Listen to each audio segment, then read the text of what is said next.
Hello everyone and welcome back to another video. Today we're gonna see how to deposit money in Quotex. Firstly, open the Quotex website or app and log in using your credentials. Click on the deposit button located in the upper right corner of the screen. From the list of available payment methods, select Bank Transfer. Specify the amount you wish to deposit, then click on the deposit button to proceed. A list of supported banks will appear. Just choose your bank, then click on the Pay button.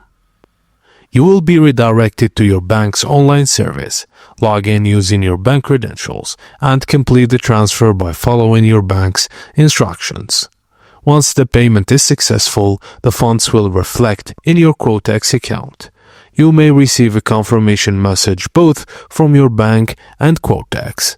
And that's it, guys. Thank you for watching, and please don't forget to like and subscribe for more.